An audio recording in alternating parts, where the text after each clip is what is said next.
ውድ ታዳሚያን ዛሬ በቱርክና እስራኤል መሃል ያለውን የኃይል አሰላለፍ እንቃኛለን። ቱርክና እስራኤል ቢዋጉ ማን ያሸንፋል? ቱርክ ከእስራኤል ቀረብ ባሉ የምስራቅ የሜዲትራኒያን ባህር ቀጠናዎች የጦር ቤቶችን ልታቋቁም መሆኗን ከገለጸች ወዲህ በእስራኤልና ቱርክ መሃል ያለው ውጥረት ተባብሷል። አካባቢ ላይ ብዛት ያለው የባህር ነዳጅና ጋዝ መገኘቱን ተከትሎ ባለው የድንበር ይገባኛል ጥያቄ ጋር ተደማምሮ ሀገራትን ወደ ቀጥተኛ ፍጥጫ ሊያመራቸው ይችላል የሚለው ግምት እየጠነከረ ነው። ግሎባል ፋየር ፓወር ኢንዴክስ 2025 መጨረሻ ላይ ባወጣው መግለጫ ቱርክን በአጠቃላይ ወታደራዊ ጥንካሬ 9ኛ ላይ ያስቀመጠ ሲሆን እስራኤልን 15ኛ ላይ አስቀምጠዋል። ያለ አሜሪካ ድጋፍ ማለት ነው።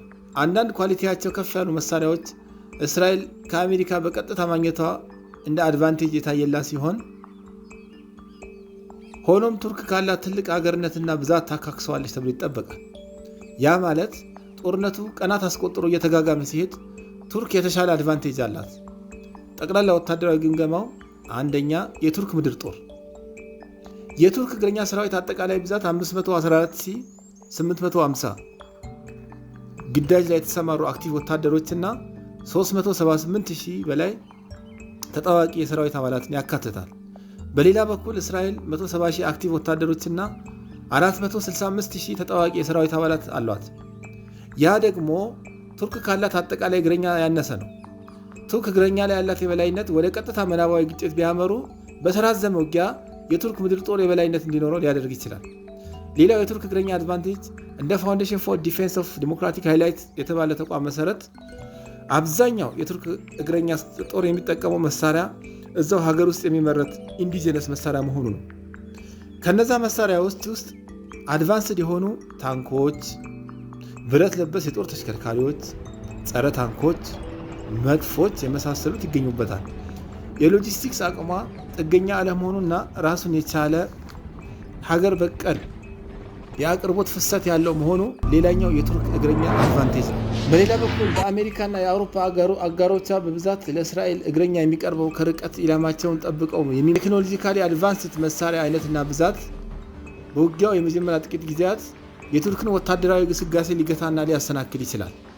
ሆኖም ጦርነቱ እየገፋ ሲመጣ የተጠቀሱት መሳሪያዎች ለእስራኤል በጣም በብዛትና በፈጠነ ሁኔታ ካልቀረቡ ባላንሱ ቀስ ያለ ወደ ቱርክ ሊያመዝን ይችላል። የባህር ውጊያ።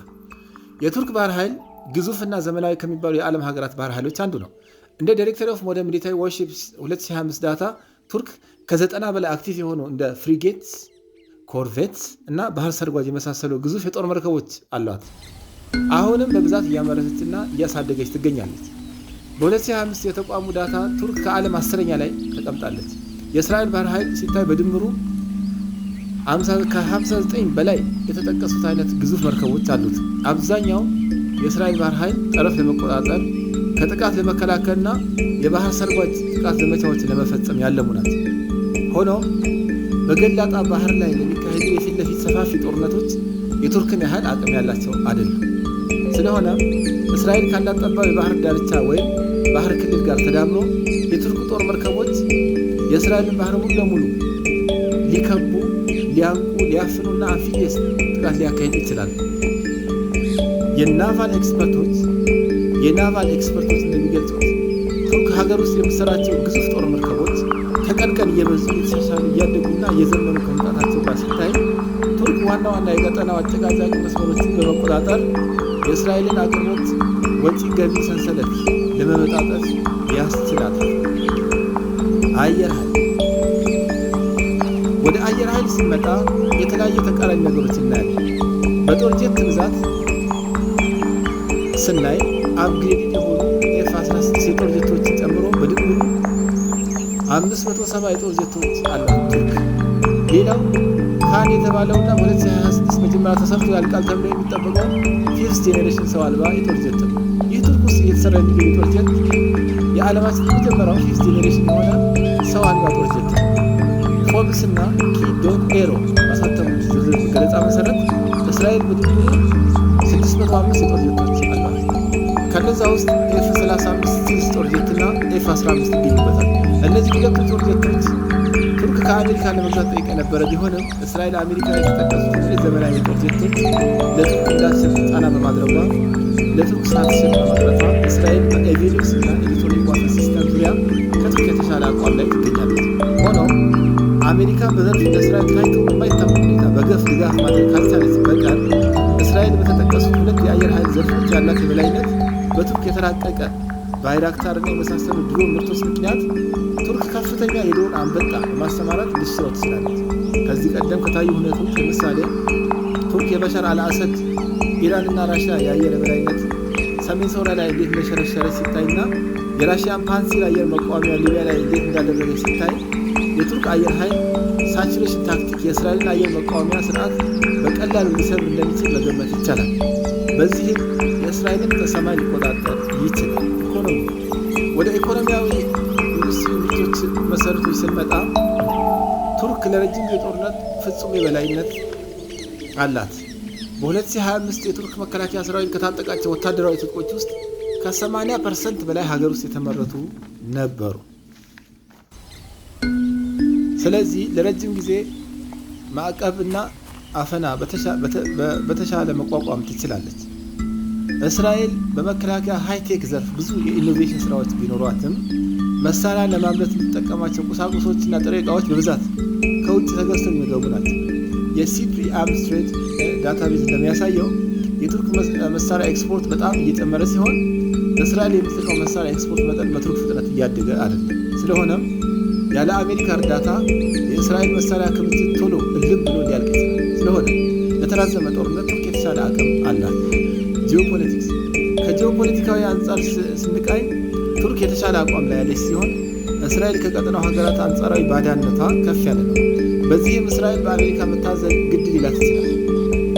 እንደ ዋሽንግተን ኢንስቲትዩት ፎር ዩኤስ ፖሊሲ ከሁነቶች አንጻር ሲታይ ቱርክ አውሮፓን ኤስያም ውስጥ መገኘቷና ጂኦግራፊካዊ አቀማመጧ ከልምድ እንደታየው በተለያየ ግንባር ለሚደረጉ ውጊያዎች የተሻለ አድቫንቴጅ ያጎናጽፋታል። የቱርክ ኃይሎች ከሊቢያ፣ ሶማሊያ፣ ሱዳን፣ ሶሪያ፣ ሲፕረስ እና አዘርባይጃንና በተለያዩ ቤዞች በመነሳት የእስራኤልን የመከላከል አቅም በመለጠጥ ሊያሳስቡ ይችላሉ። ኒውክሌር ከኒውክሌር መሳሪያ አንጻር ሲገመገም ነገሩ ወደ ኒውክሌር ውጊያ ያመራል አያመራም የሚለው እንዳለ ሆኖ ያመራል ተብሎ ቢታሰብ እስራኤልን ለዊኪፒዲያ እና አይኤምዩ ዘገባ መሰረት ከ80 እስከ 400 ኒውክሌር ቦምብ ያላት ሲሆን ቱርክ እንደ ኔቶ ሁለተኛ ጦር የተካፈለቻቸው በደርዘን የሚቆጠሩ የኒውክሌር ቦምቦች አሏት። በቅርቡ የሞከረቻቸው ሁለንተናቸው ኒውክሌር የመሰለ ከኒውክሌር ቦምብ ብዛት የማይተናነሱ ጋዛ የተባለ የጸረ አዲስ ግኝት ቦምብ ማሰብን ጠቃሚ ነው። ቱርክ እየሰራቻቸው የሚገኙ ታይፉን ብሎክ 4 የመሳሰሉ ከርቀት ኢላማ ሳይስቱ የሚወጡ የተለያዩ ሚሳይሎችን ከዚሁ ጋር ተደማሪ ናቸው። ፊዲዲ አናሊሲስ እንደገለጸው እንደ አይረን እንደሚመሳሰሉ የእስራኤል አየር መቃወሚያ ጋር ወዳደሩ እንደ ኢስአርኤ ስቲንገር የመሰሉ አየር መቃወሚያዎች ቱርክ በቅርቡ ሰርታለች። የሚሳይል ዘርፎቿ እየበዙ ከመምጣታቸው አንጻር በአንድ ጊዜ በብዛት ሲተኮሱ የእስራኤልን አየር መቃወሚያ በማመናመን መቃወሚያ አልባ ሊያደርጉ ይችላሉ። የመሬት አቀማመጥና ሎጂስቲክስ ለጦርነት ወሳኝ ከሆኑ ነገሮች አንዱ የመሬት አቀማመጥና ሎጂስቲክስ ወይም ትሬን ኤንድ ሎጂስቲክስ ነው። ቱርክ ከሶማሊያ እስከ ቆጵሮስ በተለያዩ ቦታዎች 182 የባህር ጦር ቤዞች ያሏት መሆኑ በሎጂስቲክስና ትሬን ዘርፍ ሰፊ ጠቀሜታ ያስገኛል። በአንጻሩ እስራኤል ያላት የቆዳ ስፋት አነስተኛ መሆኑ በአየርም በባህርም ማኒቨሪቲ በማሳጣት ለድብደባና ለጥቃት አመቺ ያደርጋታል። ስትራቴጂክ ዶክትሪን ከስትራቴጂክ ዶክትሪን አንጻር ሲታይ ከዚህ ቀደም ቱርክ ስታደርገውም እንደታየው በብዛት ሃይብሪድ ዋርፌር ትጠቀማለች። ይህ ስልት የተለያዩ ድሮኖችን፣ ኮማንዶዎችን፣ የሳይበር ኃይሎችና ሌሎችም አንድ ላይ በማጣመን የሚደረግ ውጊያ ነው። በአንጻሩ የእስራኤል ጦር ስልት ሲታይ ቀድሞ በከፍተኛ ደረጃ አስደንግጦ ድብን አድርጎ መምታት ከዛም የስነ ልቦና የበላይነት በመያዝ ቶሎ መቆጣጠር ላይ ያተኩራል። ይህ ስልት ለደካማ ጠላት አዋጪ ቢሆንም አቅም ላለው ጠላት ከሆነ ግን የባሰ አጸፋ ሊጋብዝ የሚችል ነው። ግራቪቲ የሚኮ ከተባለ ዩቲዩብ ቻናል ስለሌሎች ምንጮች መረዳት እንደሚቻለው ቱርክ ለተለዋዋጭ ነገሮች ቶሎ የምታሳየው አዳፕቲቪቲ የእስራኤልን ስልቶች የሚያመክን ነው። ማጠቃለያ ሂደቱ ከላይ በዝርዝር እንደተገመገመው አጠቃላይ የኃይል ሚዛኑ ወደ ቱርክ ቢያዘነብልም እዚህ ላይ ግን ሁለት ጥያቄ መጠየቅ ግድ ይላል። አንደኛ፣ አሜሪካ ለእስራኤል ታግዛለች ወይስ አታግዝም? ሁለተኛ ካገዘችስ በምን ያህል ፍጥነትና መጠን ታግዛለች? ውድ ታዳሚያን ይህን አዲስ ቻናል